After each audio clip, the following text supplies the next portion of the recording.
Impeachment trial of suspended Attorney General Ken Paxton starts Tuesday. We look at who's spending big money to influence the verdict.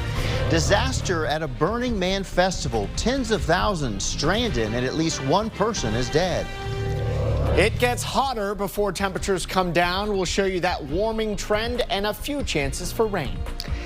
Hi, everybody. Thank you for joining us. I'm Mike Rush. In 2 days, the Texas Senate will gavel in for the impeachment trial of suspended Attorney General Ken Paxton. And as senators prepare to decide Paxton's fate, the trial is surrounded by outside influences, cash, connections, and conflicts of interest are calling into question the impartiality of the jury. Ryan Chandler breaks down the big money political players trying to buy favor for Ken Paxton.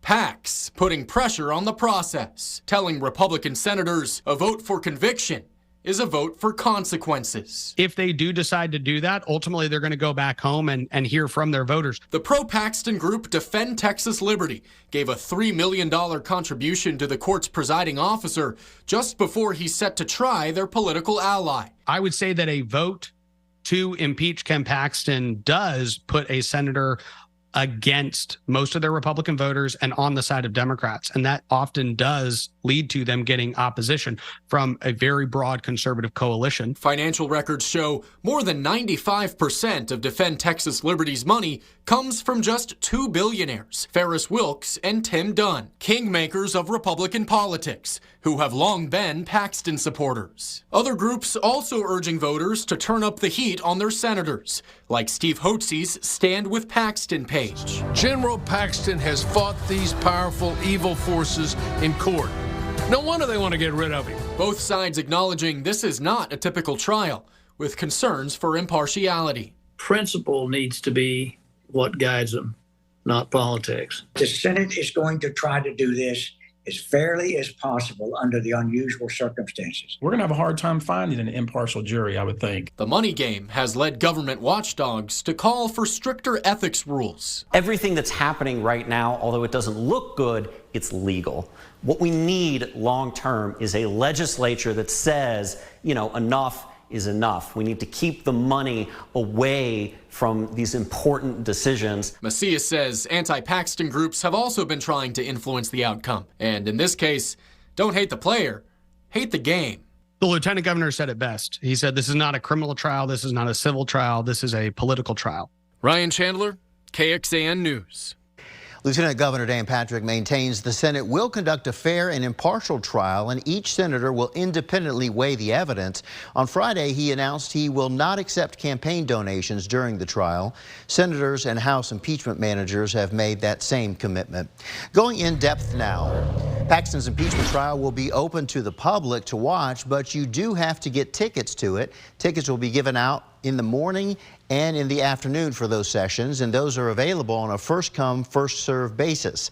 The Senate also laid out rules for being in the gallery. No food or drinks are allowed. Phones and other electronics must be turned off or set to vibrate, and no cameras are allowed in the gallery. First warning weather with meteorologist Nick Bannon. Well, yeah, another hot day here in Central Texas. We've said that now for months. We're at 99 in Buda from our Rock and Dirt Yard camera. Not much in the way of clouds there, and you can see plenty of heat throughout the area, low 100s or upper 90s wherever you are at this point. We've been watching clouds and radar closely. Remember yesterday we talked about the slightest little chance for a spotty shower or storm. Now we have seen some puffier clouds in portions of the hill country that has not led to any rain at this point, but we do have a cluster of isolated storms dropping in from the north of us, heading toward Waco right now. It is possible that a few of these puffier clouds and isolated storms and showers may try to clip some of our northern counties as we head through the next 2 or 3 hours. Most of you stay dry. I think we stay dry in Austin if you're coming to Moody Center for the Jonas Brothers concert tonight. That concert is at 7. Of course, it's inside, but you might be walking outside to the concert. 96 at 7. 91 at 9 and down to 86 here at 11 o'clock tonight. Coming up in first warning weather, we've got more slim rain chances ahead. We'll focus on those optimistically. Heat and humidity building in and the increasing chances for rain next weekend. All right, thanks, Nick. See you in a bit. Labor Day weekend is in full swing, and that means many people are out on the lakes around Central Texas. Nabil Ramadna stopped by Lake Austin to see what precautions boaters are taking when they get out on the water.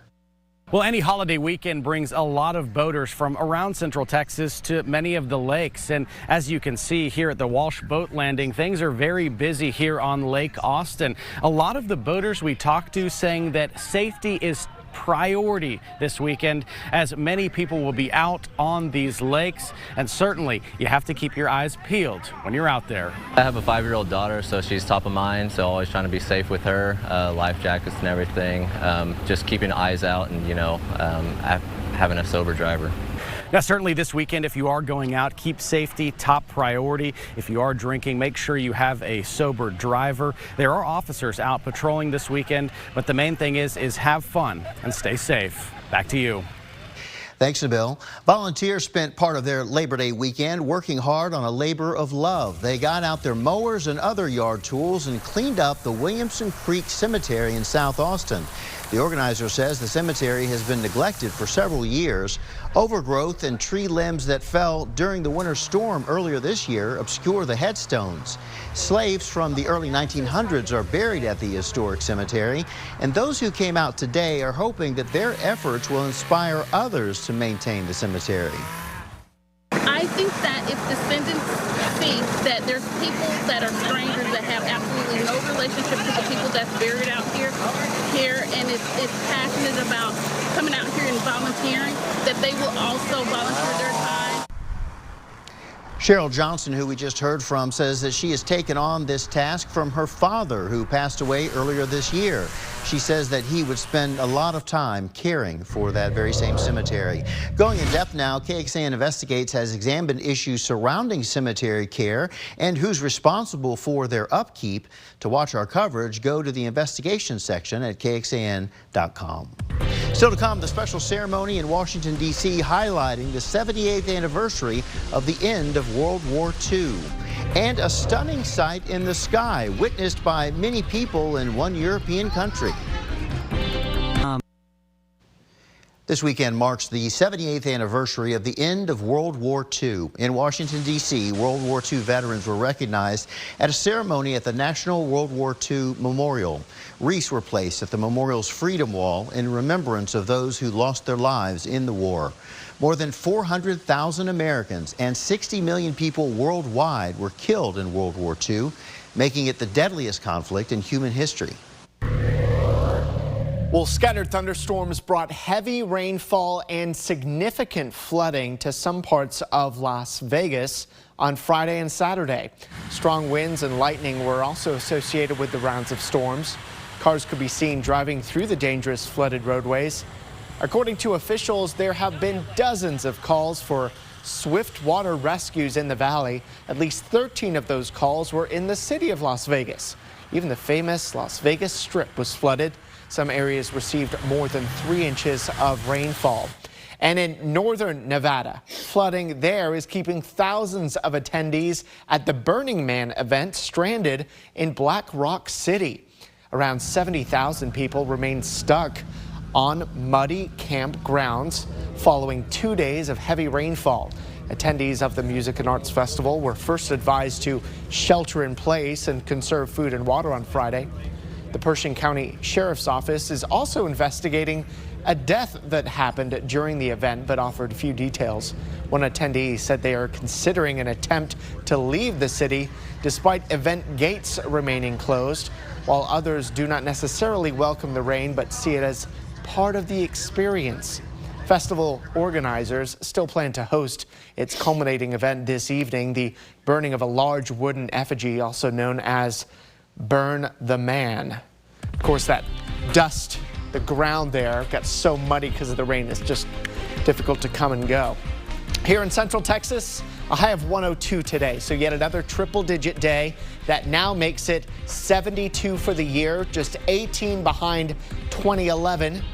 We'll show you even hotter temperatures as we head through the week and what's causing that in First Warning Weather. Residents across Turkey were treated to a rare sight while looking up in the sky last night. This video was taken in the center of the city of Erzurum, one of the many places where people reported seeing a stunning bright object streak across the sky. The object was believed to be a meteor, but officials have yet to confirm exactly what it is there. All right, let's. When I first glanced out, I saw the child holding the thing. I think it's just a toy that the kid's holding. Right. But it was A above. lot of fuss over it was that above toy. him. Yeah, really. All right, let's talk about the forecast a little bit. Going to get even warmer before we see a little bit of a cool down. Yeah, we think temperatures are going to slowly climb here through the week, peaking around Thursday or Friday. But there are some signs that the following week, meaning not this week, but next, these numbers may actually more consistently be in the 90s. So something to look forward to there. Nice. That's not in the 7-day, though, but some things that we're seeing behind the scenes. Let's take you outside here this early evening to our Lorenz & Lorenz 360 camera. It's still 101. Sunshine, a few scattered clouds off in the distance. A few of the puffier clouds have mainly stayed in the hill country, but no rain out there in central Texas just yet. 99 is where we are in Austin. Still triple digits surround us, and we made it to triple digits again today, as you know. 96 is where we'll be at 7, dropping down into the mid-70s as we start your Labor Day morning, and then hopping up to 101 here tomorrow afternoon. So the temperatures may drop slightly here tomorrow. Tomorrow would actually be the coolest day of the next 7. As you can see, every other day is 102, 103, or 104, although the numbers may start to trend downward by Sunday. But you can see those 2 104s in a row Friday and Saturday. So that's what I mean by the temperatures get hotter before they start to come down again. Humidity's going to get up a little bit higher too, peaking on about Tuesday into Wednesday. And you could see even tapping into the tropical category temporarily. But those numbers, at least the humidity, feels like conditions start to drop a little bit as we head toward the end of the week. That drier air easier to heat, so the humidity comes down as the temperatures go up. As far as what's happening right now, it's kind of an interesting scenario watching some spotty storms. They're actually circulating counterclockwise around Dallas because there's an upper level low over Dallas, and you can see that swirl there causing some storms in the area. It's possible that the storms just northwest of Waco may try to clip parts of central Texas. We'll call it a less than 10% rain chance tonight. Some of our computer models have hinted at that possibility, but really your chances where you are very slim, if not close to 0 here this evening. Our day tomorrow, generally dry for your Labor Day plans. There's another, call it less than 10% rain or storm chance in our eastern counties tomorrow, but generally most of us staying dry. This particular computer model picking up on that slim chance in our eastern counties into tomorrow evening. Many of our other models are even drier than that. We do think rain chances start to make a comeback as we head into the weekend. This is Saturday evening. Rain chances coming back. Even Sunday, decent rain chances this far out, but still toward the end of our 7-day, we'll have it only at 10 to 20% Saturday into Sunday. It's not great, but it's something. 76 is where we go tonight. Your Labor Day forecast tomorrow, high of 101, sunshine, and a less than 10% rain chance. You'll see Wednesday, sunshine, 102. Thursday, we're up to 103. That would tie the record. Friday, 104. Saturday, 104. That would be record-breaking heat. And then 102 on Sunday. Even that lower temperature would still break records. The records this time of year actually a little bit lower, of course, as we head deeper into September. These triple digits are not as common as they are in the middle of summer. Want to give you an update on the tropics. Still have Tropical Storm Gert and Katia out there. But just to the west of Africa, that red X, that's under that some clouds that are heading westward with a 90% chance of developing into a tropical depression or stronger over the next 7 days. That'll be one to watch as it drifts slowly westward. This is KXAN Sports, brought to you by Thomas J. Henry. Even though the game didn't start exactly pristine, it ended as expected for Texas, a blowout win over Rice to start the season 1-0. Texas made 28 straight against the Owls, 29 straight. Quinn Ewers had a solid day on Saturday, completing 19 of 30 passes, throwing 3 touchdowns, with that one to Adonai Mitchell being the first of the season. But the defense was the star of the show from the outset. Jalen Ford continued to show his prowess out there with his coverage as a linebacker. And then Austin Jordan had the second interception of the day. Those would be both of the turnovers that they forced. Texas only gave up 10 points. They should definitely get plenty of flowers, but the quarterback is the star of the show. Let's get real. And there was a spotlight on Quinn Ewers' performance, especially ahead of Alabama next week. I thought he got himself kind of recentered, and that was a real positive for me because a year ago, he got sacked a couple times there at the end of the first half. I don't know what might have happened coming out into the second half. Today, he comes out in the second half, looked much more comfortable, so he was able to recenter himself, which I think shows a lot of maturity on Quinn's part. I'm not mad at the throws. I think I gave my receivers, chances to go up and get the ball, which that's what has been my focus this past offseason. Instead of, trying to be so perfect and end up overthrowing those guys, I think it's good that I'm just giving those guys a chance. Volleyball, top 10 matchup at Gregory Gym today. Texas hosting Stanford. They unveiled the Longhorns National Championship banner before the match. They also honored Logan Eggleston, who won the Honda Spirit Award for volleyball. Texas did their best, but Stanford was better today, much better, as the Cardinal beat the Longhorns in straight sets. Texas drops to 2-2 on this young season. How about Texas State? We'll hear from the Bobcats on last night's big victory over Baylor when sports continues after this. Keep it here. Texas State knew they were getting someone special when they hired G.J. Kinney to be head coach, but last night proved in every way that they are onto something. He led the most prolific offense in FCS at Incarnate Word last year, and the Bobcats are showing signs that they can keep that going. New quarterback TJ Finley had himself a game against Baylor. I mean, look at that play right there, completing 22 of 30 passes, 298 yards passing, and 3 touchdowns. There were some nice plays by his receivers as well, like Denario Davenport, who made that nice catch, and Joey Obear. Obear had 105 yards receiving. Bobcats shocked Baylor 42-31 for the program's first win against a Power 5 opponent. They want to win. I think everyone had a chip on their shoulder. A lot of these guys are been wrote off by other programs, and they come here and are starting and making a contribution. To credit to their hard work and our coaching staff. Never silence doubters, So I do think, us as a team, we put our foot down and let people know we're here and we coming, just like Deion say. So as far as silencing the doubters, I'm not worried about that. I'm worried about winning day in and day out. All right, MLS Austin FC avoided disaster last night. They didn't win the match, but they didn't lose. Alex Ring's goal in stoppage time gave them a point in the standings. Now they head into a 2-week break, not feeling totally down. Matter of fact, feeling pretty good. It's 3 games in a week, and it'll go a long ways emotionally for our group. They know what it requires to win and compete in this league. So this was a continuation of a good step in the right direction. And we know points not what we wanted, but given the situation, we were able to dig in, grind, and grab a point. And again, I think it's a night in this venue where it's tough to play.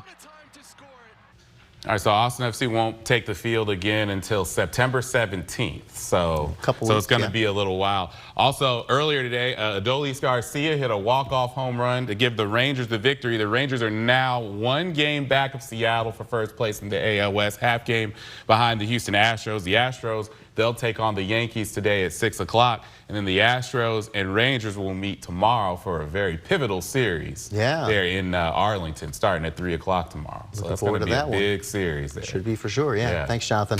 Back in just a moment with a final look at your forecast. Stay with us. And for us, tens of thousands of festival goers trapped in the desert after heavy rains turned their site into mud. And the new concerns for New York City schools facing that record influx of migrants with school starting this week. Those stories and more ahead on Nightly News. We've got some signs of hopeful change in the works here. Yeah, I've been working on some long-term forecasting here this afternoon, and I'll give you a preview of it now. We've got high pressure to the southwest of us today, and what's that expected to do? Well, it builds into central Texas Thursday and Friday of this week, and that only allows temperatures to get hotter. With highs overhead, sinking air, compressional heating, temperatures go up. But notice what happens next weekend into the following week. That high slides way down to the southwest of us. That should allow temperatures to come down and possibly take us out of the consistent triple digits. On KXAN.com right now, I've got a blog explaining all of my thinking, why we